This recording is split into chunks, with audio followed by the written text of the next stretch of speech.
Hey everyone, just want to take a quick moment and let you know of a few ways you can help support the show. First, you can like this video and subscribe to our channel if you enjoy the content we're putting out.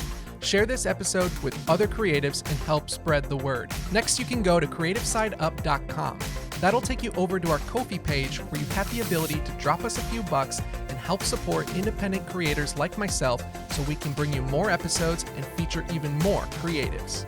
Additionally, you can go to anchor.fm/Edgeline Studios and have access to everywhere the podcast is available. And if you'd like, you can tap the support button and become a supporter with a small monthly donation to help sustain future episodes. Finally, follow us on Instagram at CreativeSideUpPod. Join the conversation, send us a voice message. Share your story with us. We want to know, what do you do creatively and what inspires you to do it? Your message could be featured on an upcoming episode of Creative Side Up. So thank you for all your support, and now back to the show.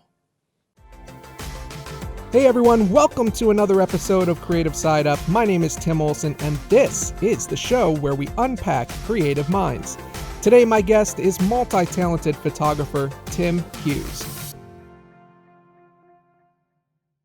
Well, we're here in your studio, and I'm trying to get out and go to each person that I'm interviewing and go into their space. And so if you could tell us a little bit first about your photography, because you have quite the immense background in photography, because I was looking at your website. You do commercial work, aerial work, fashion portrait work, commercial product work. Tell us a little bit about what you do. Sure. Put simply, I'm a generalist. So I do like to mix it up. Is that your term or an industry term? That's an industry term. Okay. Yeah. So if you live in a small town or something, everybody there would be a generalist. Okay. You would call the family photographer to photograph your car if you want to put it on Craigslist or whatever. But, well, and do you do that? Because I have a car that I... Okay. Perhaps. We can talk after. Okay. All right. So expand a little bit on some of the work you do, because I find it interesting that, if I'm speaking to other photographers and, some may specialize in just one area, but why is it for you're able to kind of branch out? And if someone says, hey, my business needs some product photography, or, if a fashion brand comes to you and says, hey, we have some models that we need photos of, how are you able to adapt in such a wide range of genres? Good question. The reason I do that is to keep my life interesting. Okay. That's honest. That's the honest answer. I think if I was photographing models all day, or handbags all day, or architecture all day, I think I'd be really bored doing that every day. So I'm fortunate enough that I have enough varied clients. I can do different things. So I'm just trying to understand, like, your ability to, is it because you have so many different interests in everything? Is it kind of like you want to explore also and just see what interests you? Yeah. I mean, I also kind of go where the market is a little bit too. So if somebody calls me and needs an aerial photo or something like that, I'll go do it. But yeah, I mean, there's an old saying, it's shoot what you love, show what you love. So that's just kind of been my motto, and I've stuck with that, and it's worked for me. I love that. I don't know if you realize how interesting and actually unique of skill that you have, the ability to adapt to any situation that's thrown at you is something that I think a lot of artists, that's kind of what every artist tries to do, and a lot of them do that. But like I said, for you specifically, being able to open yourself up and be willing to explore all these different genres, it actually isn't that common in the industry. Usually, if you're a person who shoots product photography, that's your thing. That's what you do. If you shoot sports, that's your thing. You dedicate your life to that. So it's pretty unique that you're able to kind of branch out. And I'm just interested in where your passion lies in being able to do a lot of these different things when it comes to photography. Yeah, I mean, I mean, I like cars. I like fast cars, expensive cars, luxury cars. Um, and I like to shoot product sometimes, and I like to shoot people and do portraits and everything. So it's just really following what I love to do and just making it happen from there.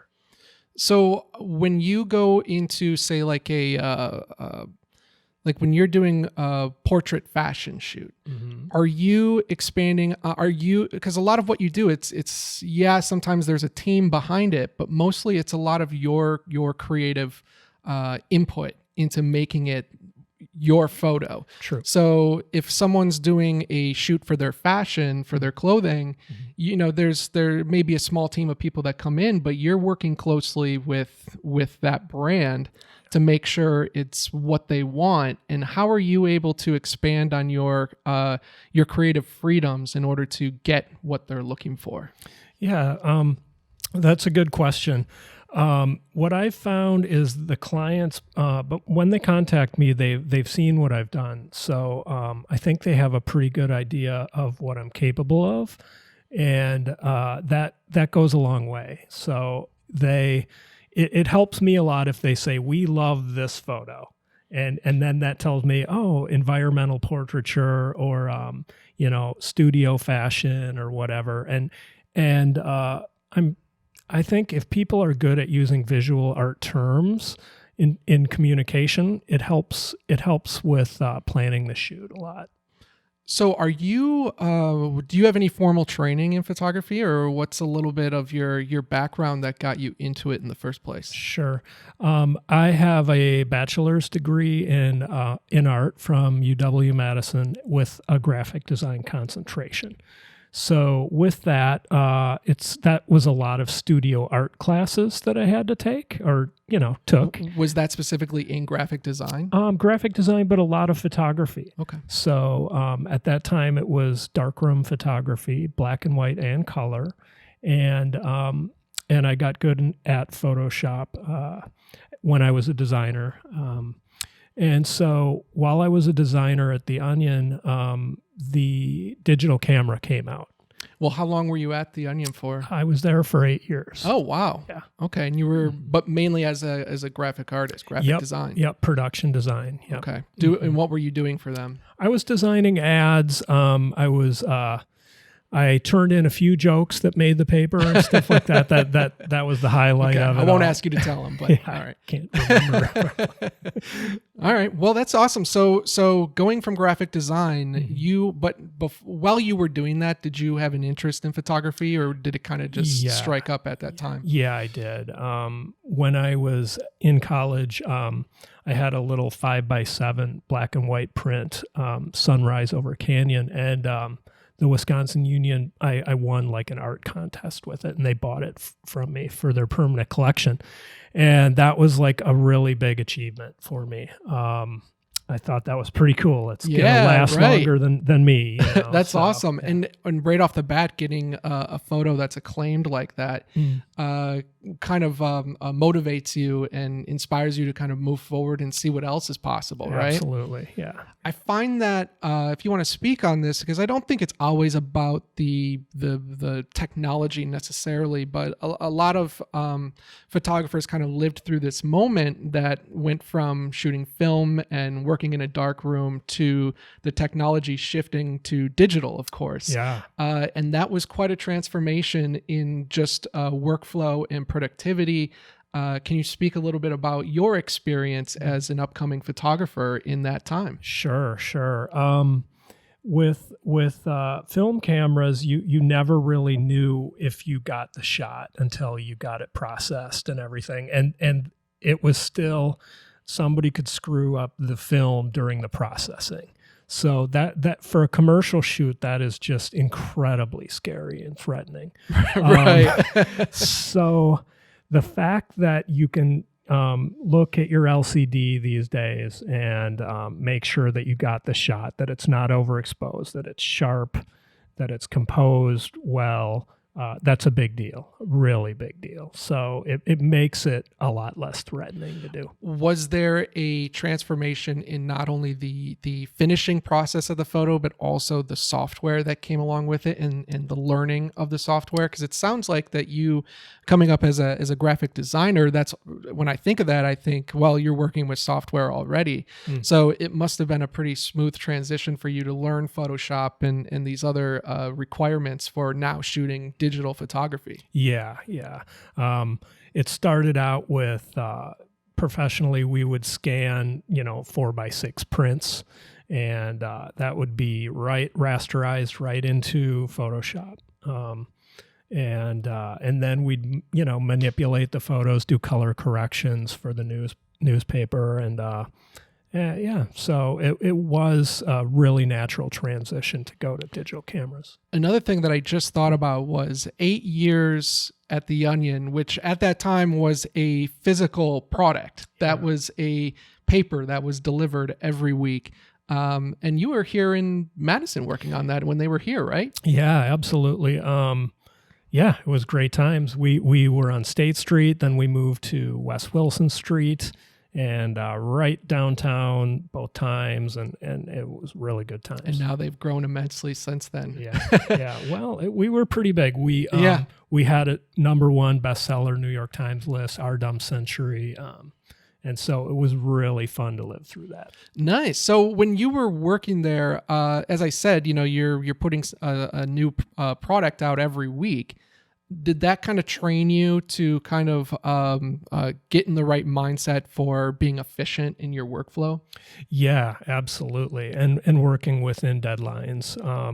I still do print media a lot. So deadlines and efficiency, definitely. Something I'm always interested in, and I think our viewers would be interested in, is knowing how someone goes from spending years working with a company to saying, I'm going to do this on my own. I'm going to run my own company, in which you do. You run your own photography company. Yeah. First of all, how do you make that decision? Second, how do you, I guess it goes along with how do you make that decision, but how do you just make that jump forward in knowing that you're capable of actually doing this? Or maybe it's just, let's try it. I don't know the answer, but let's try it. Yeah, good question. In my case, I turned in my 2 weeks and rented a car and drove to Los Angeles with stops at some places that I'd always wanted to visit. So Sedona, Santa Fe, Taos, New Mexico. What was some of your mindset heading to Los Angeles? Why'd you land on that? I mean, it's Is just that where people went? It's the great American road trip, I mean, Right. doesn't everybody go out west for a month or whatever in their lives, or they used to? Route 66. Yeah, that's exactly Yep, what I did. yep. So, that was your decision. Was it to start your own company, or was it to go out west and see who will hire me? I didn't have a lot of huge plans. I just knew, there was a Model Mayhem meetup in Las Vegas, and I wanted to attend that. So I attended that, and that was fun, and I made some connections. I didn't have a grandiose plan as to how the career would progress, but luckily I got some breaks along the way, and here we are. Is that just because of you got some breaks because of your constant passion for photography, and you're always wanting to shoot and see what comes of it, and that would just open up more for you, more opportunity? Yeah, I mean, I was shooting Mad Rollin' Dolls roller derby their first year, and just as a volunteer, and I got some breaks from that, even some publishing stuff, some print media stuff, and that opened a few doors for me. I can speak to my own experience in that, you coming out of college, you're wanting to do, in my case, I want to film movies, and I knew at the time I could do music videos. I was doing that in college, and I always thought I'm doing this because I love doing it and I love collaborating with other artists. But I never quite formed it into it being a business. that didn't come along until much, much later, because you're like, well, I can just do this. I'm just reaching out to people. It's kind of like because you weren't quite aware of what you really should be doing.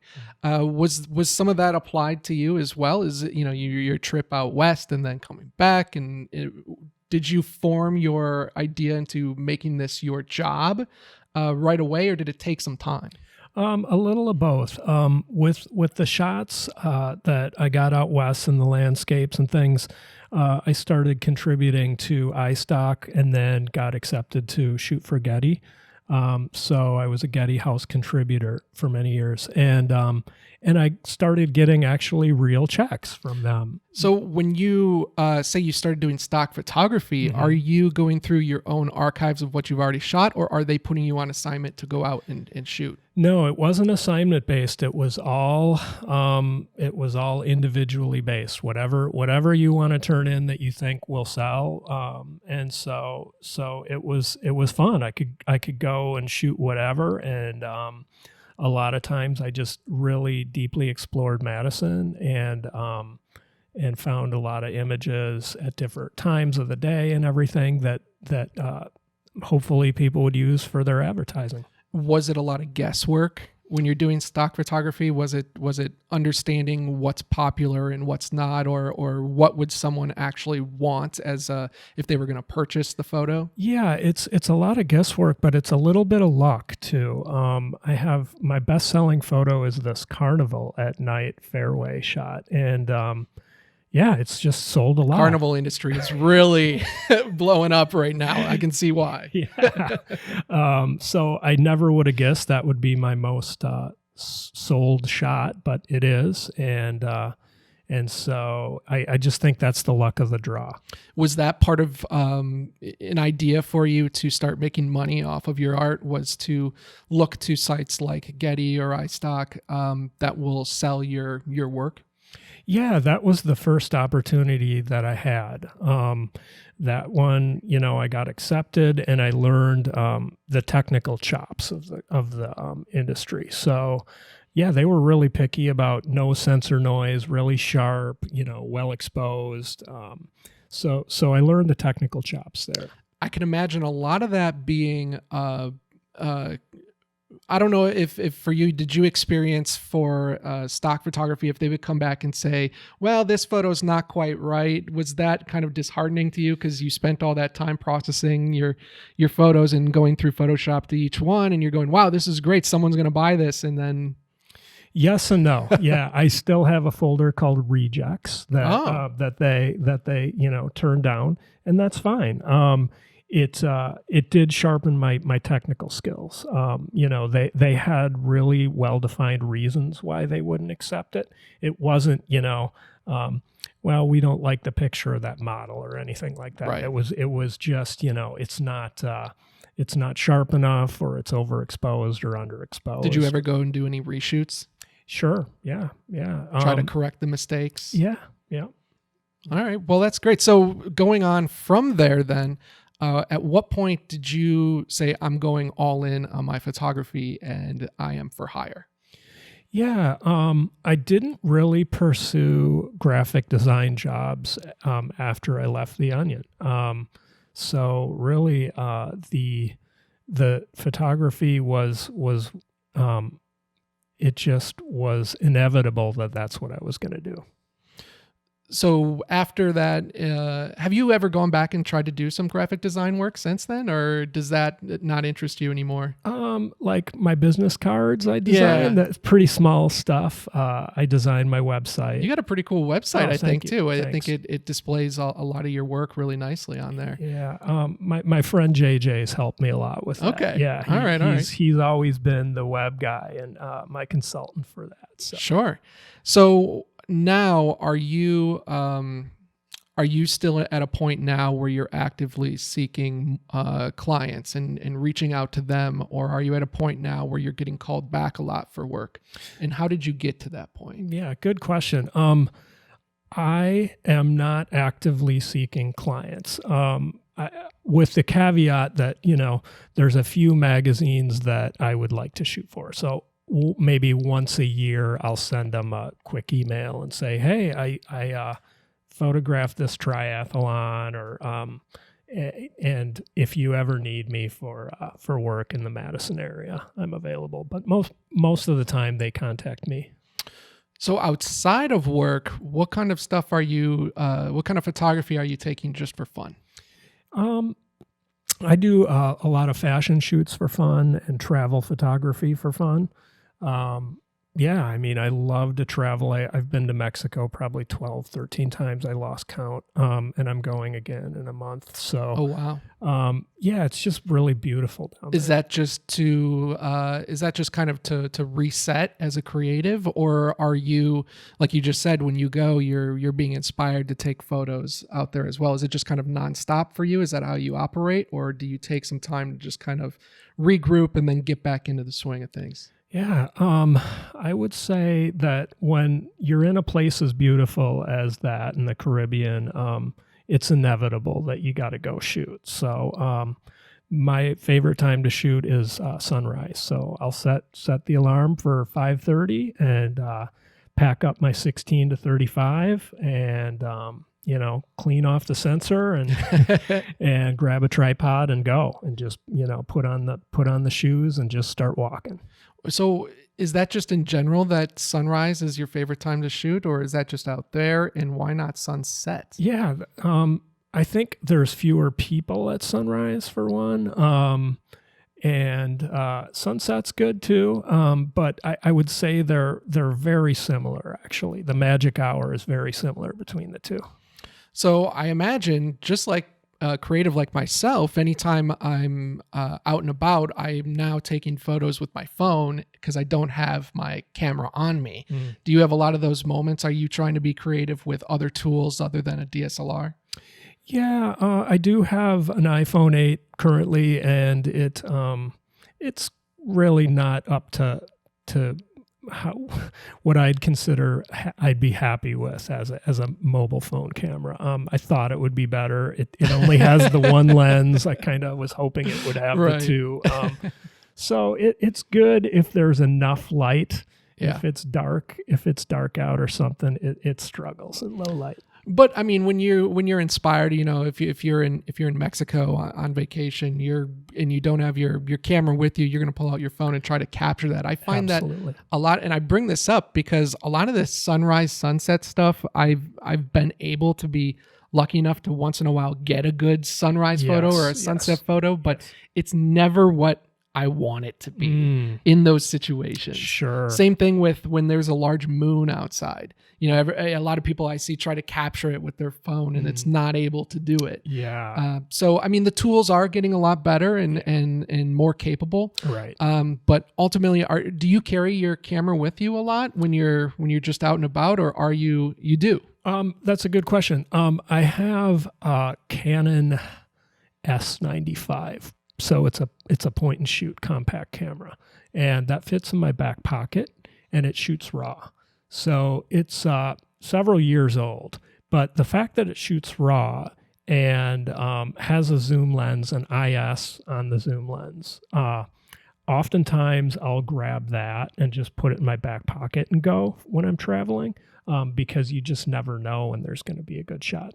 Are you editing those photos when you get back after being, away for a while? Yeah. I usually wait until I get back in town before I do any editing. Yep, with Photoshop, and that's what's nice about cell phone pictures. You can post them right away, but they just don't have the editing capability because it is just an 8-bit, Right. JPEG. Sure. So what kind of gear are you shooting with now? Sure. My main camera is a 5D Mark IV. I prefer prime lenses, so I've got a variety of those, and just really whatever I feel the shoot's going to call for is what I grab. Do you find that now, as we're in a new decade now, do you find that the gear is where you finally want it to be, or do you always see room for improvement? Yeah, that's a kind of a philosophical question, because I've actually been pretty happy with my camera bodies. I started out with a 5D Mark I, which was an incredible full frame camera at the time, and it still holds up in the studio pretty well. And then I got a 6D Mark I, which was also really a nice camera. And so basically, I think I'm happy with whatever I have. If you're someone who's starting photography today, which if you are, you're ahead of the game. You really have a lot to your advantage if you're starting photography today. What would be a good starting, there's a lot of good starting cameras, of course, if you have one to recommend, but I would say what lens would you recommend a photographer start with? Yeah, almost definitely a 50 millimeter.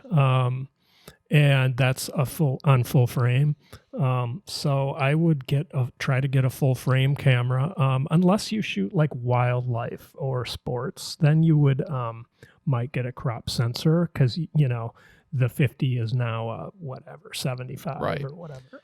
And what's the theory behind getting that 50? What's your thought behind that? It's sort of like the natural range of eyesight, I've heard. So that makes sense. It's just a really good all-around lens, and every camera company makes it because it's a really important focal length in the arsenal. Sure. So now that you're running your own photography company, do you feel like there's room for you to grow and explore, or are you at a point now where you don't want to get repetitive in what you're doing? I see now you're doing aerial photography. How do you find a chance or an outlet in order to explore new opportunities in photography?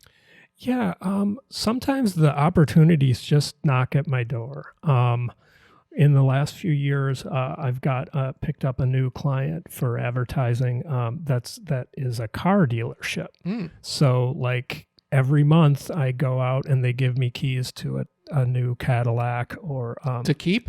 Yeah, I just have to shoot 10,000 of them and I can keep it. Yeah. So it's that's just one example of how the opportunity. I was fortunate enough that it came to me. Hey everyone, just want to take a quick moment and let you know of a few ways you can help support the show. First, you can like this video and subscribe to our channel if you enjoy the content we're putting out. Share this episode with other creatives and help spread the word. Next, you can go to creativesideup.com. That'll take you over to our Ko-fi page where you have the ability to drop us a few bucks and help support independent creators like myself so we can bring you more episodes and feature even more creatives. Additionally, you can go to anchor.fm/Edgeline Studios and have access to everywhere the podcast is available. And if you'd like, you can tap the support button and become a supporter with a small monthly donation to help sustain future episodes. Finally, follow us on Instagram at CreativeSideUpPod. Join the conversation, send us a voice message. Share your story with us. We want to know, what do you do creatively and what inspires you to do it?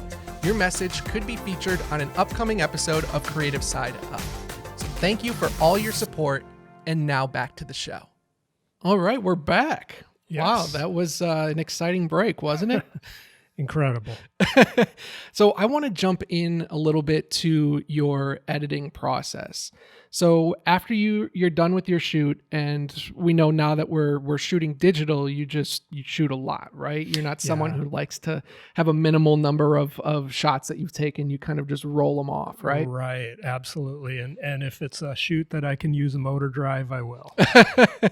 So when you get all those photos to your edit, is your process, are you using any other reference photos, whether they're your own or someone else's, with the client saying, hey, we're going to make it a little bit like this?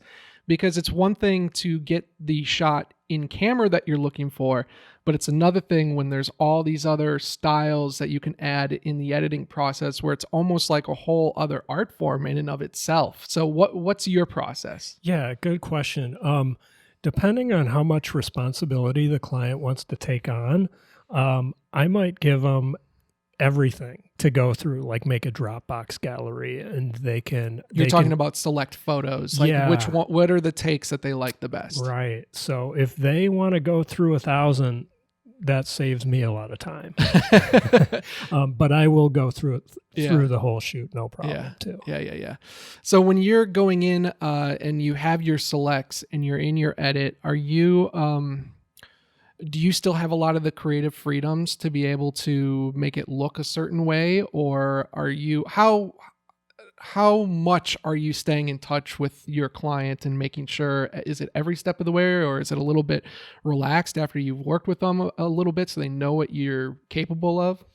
Yeah, a lot of that communication comes ahead of the shoot. So they might say, we'd like this to be toned, or we'd like shallow depth of field, and so I'd like to have a pretty good grasp on what they're looking for ahead of time. And then if I get to the point where I think that maybe toning the image a certain way would be a good option, I will send that just as an alternate and just tell them, there's a couple toned ones in there. They have a alt on the file name, and you can, if you like those, we can go that direction. What I find interesting about your work, and I recommend anybody who's watching to go and check out Tim's work, but what I find interesting is, in talking with you, you're very technical about how a lot of things work and your approach to your work. But your work, your body of work doesn't read like that. Your body of work has a creative, artistic emotion behind a lot of it, especially a lot of the portrait fashion photography that you do reads with a lot of emotion behind it. Is that just things that you've picked up over time, where you've referenced other photos that you've seen or magazine covers that you've looked at over time? Are these just references that you're building up in your head that you're able to go off of, or are you as deep dive, you're diving into the emotion behind every photo? Because some of these photos they evoke a feeling, Well, more of a philosophical approach. Sure. I think it's important for portraits to have emotion.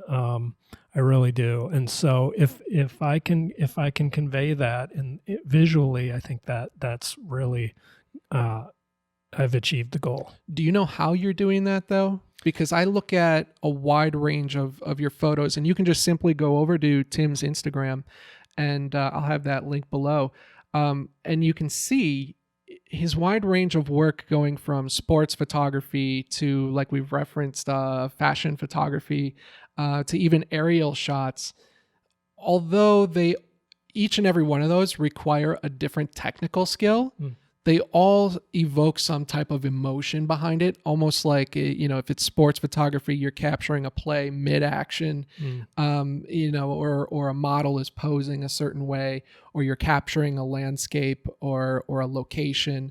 Do you know going in what your headspace is and what that emotion is that you're trying to pull out of it? Because you have this really interesting blend that I don't see in a lot of my other friends who also do photography, which is like this weird blend between like this heavy-handed technical capability, but then immediately knowing when I need to switch to that storyteller mode. Do you even realize that you're doing that? Is that just kind of it's natural to you? So I'm sure you don't think of it, but that's how I see it anyway. Yeah, I mean, first the technical stuff has to be there to even get the shot, because like say a night football game, if your settings aren't there, you're not going to get anything. Right.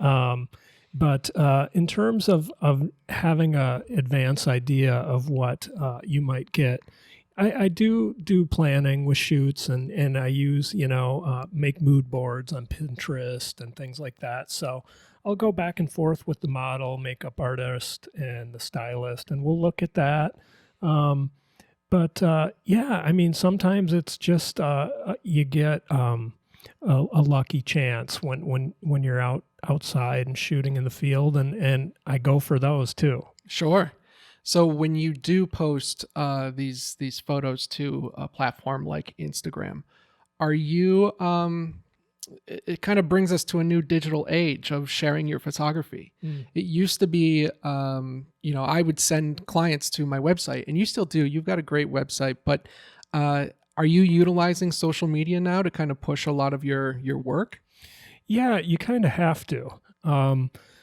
Some art directors are pretty much exclusively on Instagram. They've gotten sick of bad websites and things like that, and using Google Yeah. to research. So they're just finding their photographers on Instagram.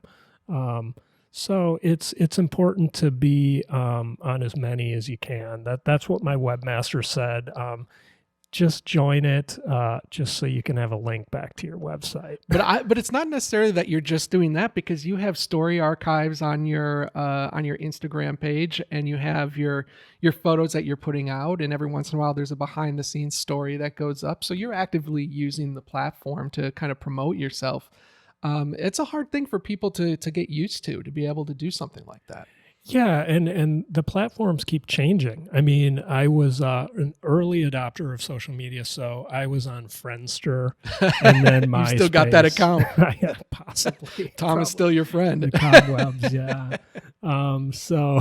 So and then MySpace and Facebook and now Instagram. I haven't jumped on the Snapchat or Yeah. TikTok Well, bandwagon yet. I know you haven't yet because you called it the Snapchat. So that'll. Yeah, I guess I did. Didn't Yeah, I? you did. Anyway, but it's really cool though to be able to see see different artists, putting out their work in different ways. Do you, in speaking on that, do you see any similarities or differences calling back to the days where you're putting out every week in a paper to now putting out on social digital platforms? Yeah, I still love print media. I do a lot of magazine work, and when the magazine comes out and I pick it up and can still touch the photo and page through it, there's nothing like that. It's really rewarding. Whereas Instagram, it's not my favorite platform. I'll be honest. It's looking at photos that you've taken with a very expensive camera on a phone is really not what the cameras are designed for. So it's that's less than 1,000 pixels, and I think my work works better larger scale. So it's interesting, but it's challenging. Two questions. One is, do you remember your first magazine print? Magazine print. I remember my first newspaper cover was a roller derby cover. Okay. I don't remember my first magazine print. Well, you've had many. Yes, I have. Yeah. I have. So what then I'll ask the second question is, what's the largest print that you've seen of one of your photos? Yeah, I did some gallery shows in Chicago and Los Angeles, and I was printing 24 by 36. But I've done some billboards, so those have got to be bigger than that. I'm trying to remember whether I've actually seen them or just seen pictures of them. A picture of the billboard. Yeah, I've done a lot of billboards. Yeah. Well, in going back to the art expositions, you've actually had your art on display around the country. Yeah. After The Onion, that was the direction I wanted to head. With a fine art emphasis. And I did do shows, and it was fun, but I wasn't making a lot of money with what I was doing. So I either should have hung in there another 5 years and it would have come, or I'd be a starving artist. But and what was the how were those art shows set up? Was it a an investor buying, or what was the level at which those shows were set up? A lot of them were call for entries. So some of them were just knocking on the doors of the galleries. So it kind of seems like you're up and coming, being an up and coming photographer, that you're looking for different outlets in which to make a living doing it, and everything from stock photography to working in newsprint to these art galleries. Are you, at what point were you able to satisfy yourself in saying that you are the owner of your own business? You are the person who's going to be hired to do the photography for several different clients. When did that realization come to you? Yeah, it was sort of inevitable because after the Onion, I was on my own, and I like I said, I wasn't actively seeking design work. I was just shooting and submitting to stock and getting royalty checks, and that was really nice for many years. And the stock photo industry has taken a hit, Hmm. so I'm not doing much of that anymore. But and then print magazines and commercial clients really started seeing my work and calling me. So it sounds like a lot of the work that you do has been through self-discovery in a way, and not to take away from the education you have in your background, but I find this too with video production, which is a lot of the learning is just done by doing. Yeah, absolutely. I had one hot light, and I would set products in front of it and use my 50 millimeter f1.4 lens, and I would shoot it and get it as good as I possibly could and sharp and everything, and submit it and to stock. And so that's how I got my start with product photography. And that was just all experimental. That was you just trying new things. Yeah, and with that came the sales and the checks. Well, that's always good. That's Yeah. part. That's a big part of it, right? Yes. So, if you're someone who's coming up now as a photographer, if you're looking to get started in a business in photography, Hmm. are you reaching out to? Would you recommend reaching out to a mentor, or would you recommend being a photo assistant? I mean, what would be your recommendation to anyone who may be interested in following? It's so easy now to pick up a camera and just start taking pictures. Yeah, it is. You may not be a mobile photographer, as they say, Yeah, but it's easy for anyone to do that now, yeah, and at least start learning. right. Yeah, I mean, being a photo assistant is a great way to learn the industry and the business of photography. Um, but you also kind of have to learn what kind of photography you want to do. Do you want to shoot weddings? Do you want to shoot portraits? Do you want to do product? Do you want to do fashion? Start doing So it. far, you do all of those. Well, no, I don't. I don't do family photography. So, Okay, so all no right. weddings, or senior portraits, or Right. anything like that. So Well, and I was also going to add on to there because not to downplay Instagram, as you said, it's not your favorite platform, but it is someone's job to post photos for companies on platforms like Instagram. right. That's a job now, Yeah, it an definitely has important reach. job. Yeah, it has reach. Yeah. There's no doubt about that. So I would think as someone like yourself whose genre interest is so wide that now is probably the best time for anyone like yourself to be a photographer, or anyone interested in photography to find their niche, because they can do a little bit of this or that, or and find what they really like. Do you find that you're interested in one area more than the other, or you find that your skill level is higher in one area than the other? I'm a generalist. I just have to emphasize that. Okay. And it would probably help me if I had several Instagram accounts, one Mhm. for fashion, one for cars, one for aerial. But I don't have the energy to maintain more than one Instagram account.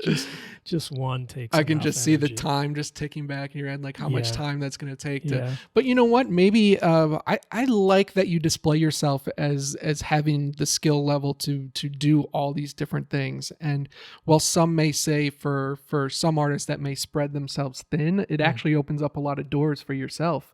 Do you recommend? I mean, I imagine you do recommend that people start taking photos of anything they might be interested in until they land on something they like. And then who knows, there may be another thing that you like. Yeah. There's definitely specialties, and the specialties are very important in bigger cities. I think if you lived in New York, you might be a car photographer or a fashion photographer. But here in Madison, there's like not one car photographer guy that, Lamborghini calls and hires or whatever. Mhm. So I just think I leave my opportunities open there. The Swiss Army knife of photography. That's right. Well, I was going to ask you, because you bring up an interesting point about the location has an effect on what your opportunity is, and has an effect on what your interests may land on. Did you find that traveling the country, or now traveling the world, kind of speaks to your personality and your traits of having a bunch of different interests? Do you find that the locations that you go to is very in line with your style of photography? Yeah, absolutely. I'm a backpacker. So I do the hostel thing, or budget hotel thing, and that's what I just love to do. And I love to be in the city center. What do you really like about it? Just the whole lifestyle. Meeting other people and finding other people interesting. And, yeah. I'd travel probably 9-10 months out of the year if I could, but got to pay the bills somehow. So at this point, that hasn't worked. But I do stay grounded here in Madison. I love my clients here, and Madison's a very nice city. I've been here my whole life, so I do have the home base too. What kind of skills are you currently working on, or something that's brand new to you that you're kind of exploring right now? Good question. Wow, that's a tough one. I got some new software, something called Luminar 4. That's brand new. Learning new software like that, and that has a lot of different effects on it. Because I find that in our discussions, you bring up different lights that also work for video, and not that you're interested in moving into video production, but there's always this crossover, especially now with a digital platform, right, of exploring these different areas. Whereas before it was photographers over here, videographers over here, and now there's this crossover that's been happening for the last several years now. Right. Yeah, there is. And it's interesting because I started with constant lights. I started with hot lights, and had some Lowells and just... Well, even that's unique for a photographer, because photographers, of course, are working with strobes and a lot of flash photography. So yeah, any constant lights, that is unique to being a photographer.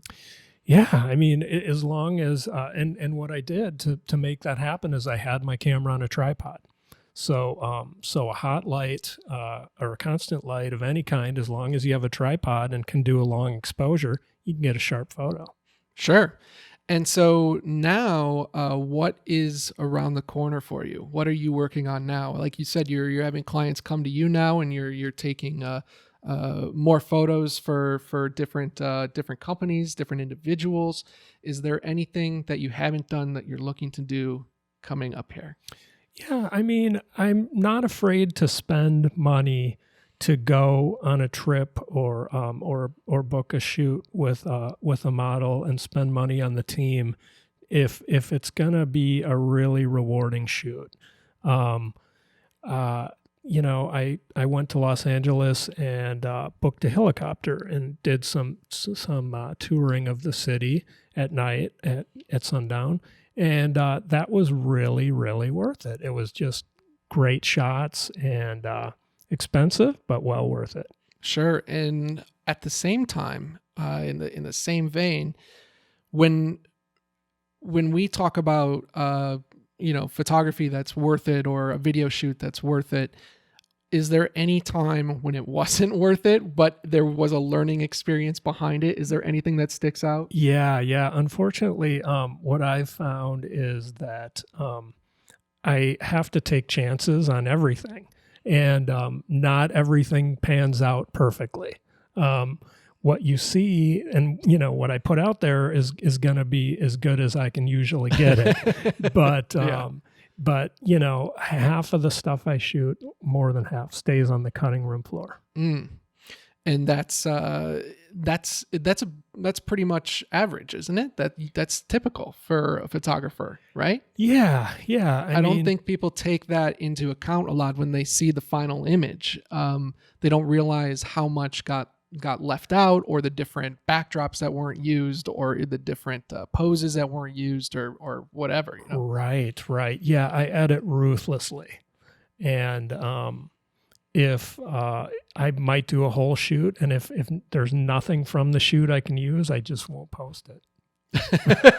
As simple as that. Yeah. I mean, well, that goes for video too. I mean, how much stuff I was just telling you a story about 3 hours spent filming something that I don't think is going to get used. So that happens sometimes. That's part of the creative process, is just trying new things and seeing if it will work, because if it does, it's going to look great. Right. But ultimately, if it doesn't, I always feel like there's a learning experience there. Yeah. Set your expectations high, and it's okay to be a perfectionist in your art, in your craft. But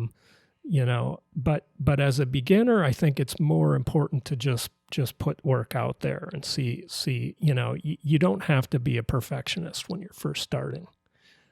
But for those who are starting and looking to other photographers who have been doing it a long time for inspiration, I think those are wise words to say. Let's just get out and try new things and learn from those mistakes to make yourself better and stronger and have a more creative skill set, right? Yeah, absolutely. And the mistakes, just remember, you can learn lessons from them if you remember where it went wrong. Is there any other advice or notes you may add? That was a good little idea that you had about it's okay to be a perfectionist, but starting out, that may not be your goal and really shouldn't be your goal. But ultimately, when you get to a level of the photography skills that you have, do you find that there are some instances where it may hinder you a bit to be a perfectionist? People try to walk that line, you know? Yeah. Yeah. I mean, I would say have high expectations, but don't let the numbers and the stuff that's on paper really rule the process. So if you have to shoot at a high ISO to get the shot, and it looks fine, don't worry that you shot it at 1600 ISO or 2000 ISO. If you like it, keep it and use it. And so I have one more question for you, and this is a question about how to balance your time, your interest in the technical information versus the creative side and the storytelling side. Just from talking to you, it seems like you do this naturally. So is there anything that you can speak to that's about taking the time, the balance of time between those two things? Yeah, I mean, I think that, everybody should be always learning, photographers, and the technological aspects keep changing. Lights get better, cameras get better, sensors get better, but don't dwell on the technology of it all. I think, the technology available to people right now is so much better than it was 15 years ago or 10 years ago. Oh my God, yeah. It's so widely available and inexpensive and affordable. So in terms of the storytelling, that's sort of another story than the technical stuff. I mean, the emotion is important for the content of photography or video. Absolutely. And it, of course, always comes from experiences, life experiences. Yeah. It plays into, no matter what your goal is for that photo shoot or video shoot, it plays in, your life experience plays into the creative art behind it. Right. And I try to surround myself with good teams too. So if you're looking for emotion from a fashion shoot, then hire a good model. Mm-hmm. That's really, really important, because they do their job, and it makes your life a lot easier.